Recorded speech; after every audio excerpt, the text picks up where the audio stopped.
Welcome to our expert insights and welcome to our today's topic, Design for AM. When you're talking about AM, it's everything about design. Designing new structures, new concepts, and you will see a lot of these around here at the exhibition. Our next speaker, he has a clear idea of the impact AM can have. He will bring insights about the production process of a very special but very daily product. Tim Grootjans.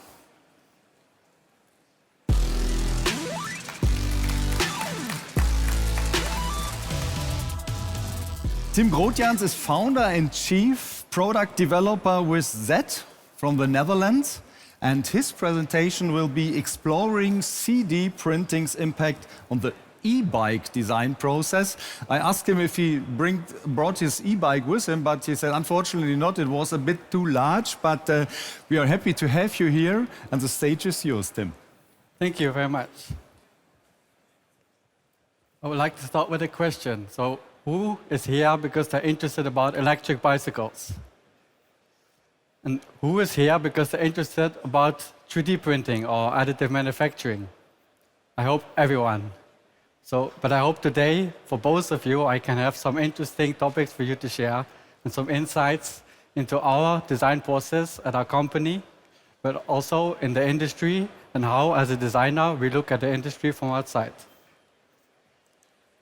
I'm going to share about the traditional manufacturing process and how it compares with 3D printing. And then I will share some case studies on the projects that we've done. I think this will give a really good insight into our design process and into how we use 3D printing in the design, manufacturing, and customization process. Finally, I will talk about the benefits of 3D printing for our company and how we see the future of 3D printing will look like. And finally, I hope everyone has learned something new today and the questions you can ask at the end. So I'm Tim Grootjans, I'm from the Netherlands. And 4 years ago, I founded a company called Z, and we've been doing e-bike consulting for the last 4 years for many different brands in all of Europe and all of the world. So in Germany, France, Austria, UK, and America. And this year, we founded a new department in our company called Science, and this will take over the client projects. But also, we are doing some of our own projects with the help of governments and universities to cooperate to do some own funded projects. So for me, I first came in touch 10 years ago when I was studying industrial design with 3D printing. So very early on, we learned how we could use it into the design and prototyping process. And this really got me interested, and ever since, I've always been following the industry. And anytime when we need to solve something, always 3D printing comes up as a possible solution in the design process. It helps us to speed up the process a lot. Next page, I will talk a little bit more about that. But besides that, this is like a very cliche, everyone knows, but also it helps with making the prototyping and manufacturing more precise. You can look around here today and you see many machines that make really, really precise parts in a really affordable and quick way. But finally, which I'm most excited about, is the customization ability that we have into our design process. This requires us to think in a very different way. So we have a lot more different options, and I will share some of those later in the case studies to make it more clear. For us, here, the point I want to make, so everyone knows with 3D printing, the prototyping or manufacturing can be much quicker. But one thing that I find very interesting in the design process is that when you design a part for 3D printing, you also spend less time to make it more perfect in CAD modeling, because you know that later you can iterate and you can change it anyways. So usually if you would like CNC a part or you would make a mold for a part, you would spend many more days to make it perfect. But now, because we know it will be 3D printed and we can test it within a week, we have the product in our hands, we just move forward much quicker, and it enables us to iterate much faster and to also, like, for example, an e-bike design process, it takes for us around 3 to 4 months, but usually it would take around 6 to 8 months. So this is something where 3D printing really speeds up our way of thinking as well, besides just the manufacturing efficiency. Now, some case studies. So these are some projects we've done in our company, and I hope this will give a better idea of how we've used 3D printing in our projects. The first project is a project we did last year in collaboration with Heuser. The assignment was to make a visual prototype of the new frame with a Bosch motor. What we did, so usually when we model or when we design a bicycle, we have all the tubes separately. But now in the CAD modeling, we combined all the tubes into one file, and we 3D printed the whole frame as one part with a very large 3D printer. After that, we sanded it, and we painted it, and we assembled it, and it was showcased at the Velopolis exhibition earlier at the beginning of this year, and it was a huge success. So all the clients, they came to have a look at it, but they weren't able to touch it, because unfortunately, this bike, it's too weak, it's made of plastic, you cannot ride it. That's where the next project comes in. This was in February 2023.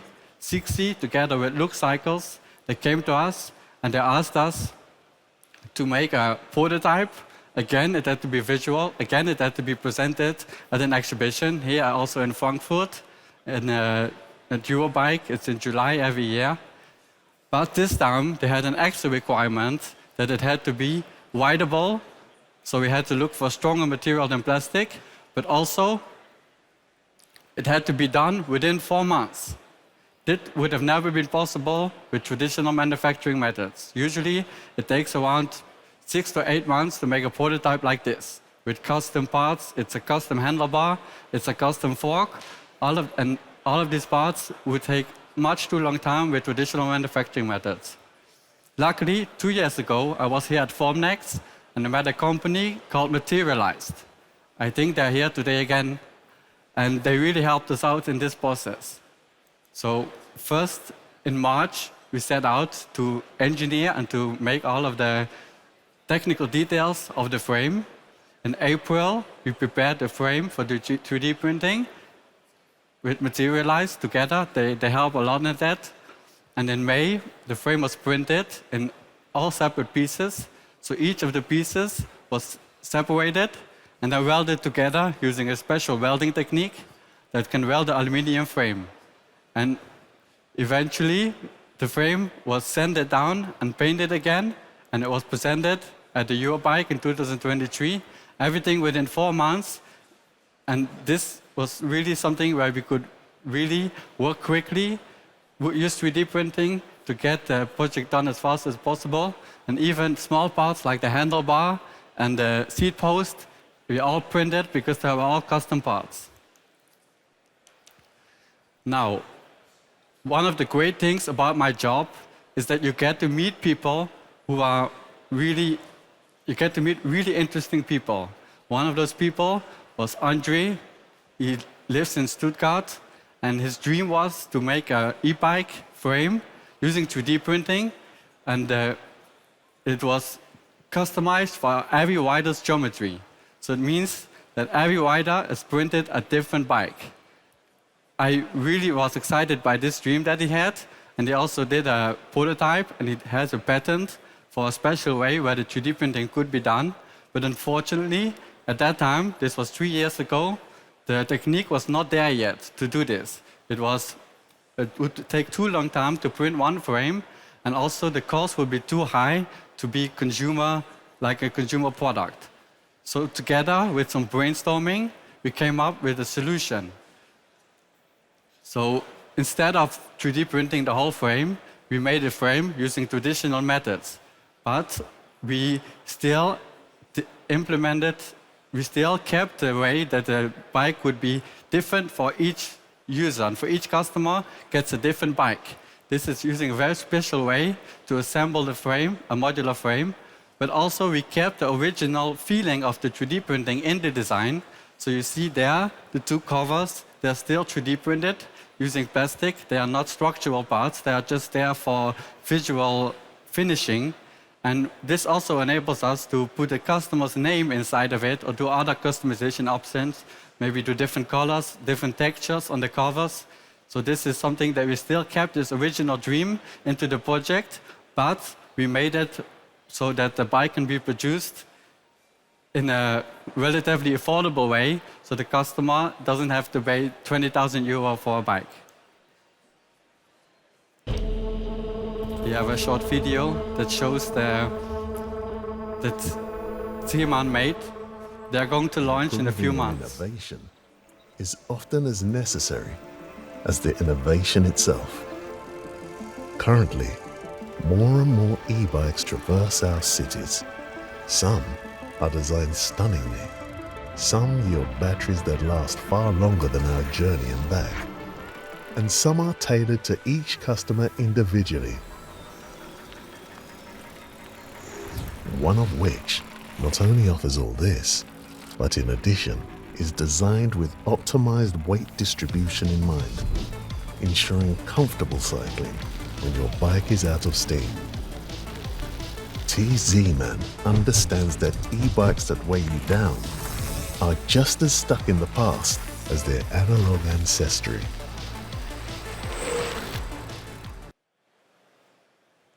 So hopefully this gives you a better idea of this bike. And anyone who is interested, you can go to tman.com. The website also looks really stunning. So next, besides what I've showed you so far, doing the whole frame to visualize a bike or to use it in the manufacturing process, it's also really useful in the engineering process as well. So with this bike, it's a full suspension carbon mountain bike, and we printed a few frames to test the fit of all the suspension parts on the bike. So this enabled us to really quickly to know, okay, this part fits, and also the design, the shapes that we used are quite unique, and we really fine-tuned them using 3D printing, that we were really happy with it. And then we went to the carbon molding. We did like one carbon bike frame mold cost around 20 to 30,000 euro, and we had 3 different frame sizes. So that would be around 60,000 to 90,000 euro that we had to spend on the molds. So we had to make sure that the frame, the design, and the engineering was perfect before we would invest into those molds. And this is where something in the engineering process, 3D printing, comes in very useful. The result is a, well, I would say beautiful mountain bike, but I designed it. But it's, the components are really high-end. There's the Fox suspension, the Magura MT7 brakes, there's the SRAM drivetrain, the wheels are from Spank, and the tires from Maxxis, and the motor is a 750-watt motor, which will not be allowed here in Europe on the roads. And the battery is a 910 watt-hour battery. So this bike is a real beast, and it's a weapon. It was sold like a couple of 500 frames on Indiegogo a few years ago. Finally, one recent project that we are still working on, it's a really cool project. It's the Pipe Dream. They're making very niche mountain bikes for mountain bike lovers and riders who buy the frame, and they assemble all the components themselves. So they can just assemble it however they want. And the production volumes are very low. So this gives some challenges sometimes with the manufacturer, but it also gives some opportunities with additive manufacturing. So recently, we started to print some of the parts of the frame. For example, this part, it's a titanium frame, and the yoke is 3D printed. It's what connects the frame to the rear wheel. And by 3D printing this, we're not only making the additive manufacturing more efficient, because usually we would CNC this part because it's too low volumes to make like molding and tooling. So with CNCing, you have like a block of material and you cut away a lot of wasteful material. And now we're able to make it a lot more sustainable, but also we are able to customize the part again. So we can write a model name onto this bar, like you see here. The one bike is called the Moxie, but also we could write anything on it with 3D printing. We just put in a different CAD model, and we could print it. But mostly, for now, we will write each different model number into this yoke, and we will do this also locally with our partner in the UK, Wood Assembly, which is owner of the pipe dream company now. So this is the bike. It's a really niche product, but it's a really great company with really great friends. So when you look at Facebook, there's a really great community, and whatever someone they share their builds, and they also give suggestions to me as a designer, and for engineering and for the frame. So this is a really great project to work on just because of the fans of the company. So just to sum up, so with 3D printing, of course, it's much more efficient and faster, but also it enables us to customize the bike design. So it enables us to be much more creative in our solutions. And finally, it's a lot more cost effective. So we can provide prototypes to our client for a lot lower cost with a much faster time than we would used to without 3D printing or additive manufacturing. And my hope is that in the future, even the series production also gets much more cost effective. So we can use additive manufacturing into the production process of bike frames as well. And this is a project that we are also working on. You see here the big robot 3D printers. I saw here a few today. So this is I see this as a really big opportunity to print the whole bike frame as one piece with a good precision and a good quality within a quick time and also within an affordable price. So this is something that I really hope to see in the future. But also, for now, we can use additive manufacturing to create modular frames, but also I see some opportunity into the component of the bike. For example, the handlebar or the stem or the seat post or a wheel hub, we can print those already, and we can use them on the real product because the quality of these prints is as high and the prints are small enough so that it's still affordable enough to use these parts on a bike. So for us at our company, 3D printing really empowers us to be much more creative into our design process. And without it, I couldn't really imagine designing and engineering a bicycle.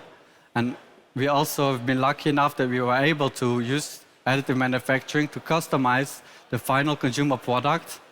And I see a very big future potential in the 3D printing use into e-bikes, but also in other products, hopefully. So, but for me, e-bikes, of course, I'm really excited about e-bikes. I'm thinking about them every day. So this is what I'm also hoping here when I walk around today later, to see some new technologies and to know more about the future of the additive manufacturing for the e-bikes. Thank you very much, everybody.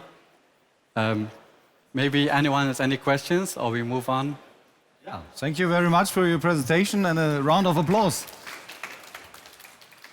Yeah, I just checked the LinkedIn flow. There is no question for you, but maybe here from the audience. So, Tim, you mentioned that you are working on this project with different partners. How important is this partnership to achieve your next goals? Are you moving forward, or is it a closed project and now everybody does his own things, or are you moving forward together? I really like that question, and it's really something that often when you are like a consultancy, you need to rely on the client's wishes to be able to get this project. So sometimes we are lucky enough to have a client with a really creative idea, and they really come with these really amazing ideas that we can work on. But sometimes we also have ideas on our own with our team, and then that's why we recently started a new department in our company which focuses on some own ideas without relying on clients. So we are not only a consultancy anymore, but we also have our own projects which we are working on. For example, we applied for funding of our 3D printing process with the Dutch government. So to support the innovation of using 3D printing to produce bicycle frames, and we are doing research on that. And this wouldn't be possible like if you are a consultancy. So that's why we also are now working more as an innovation company as well.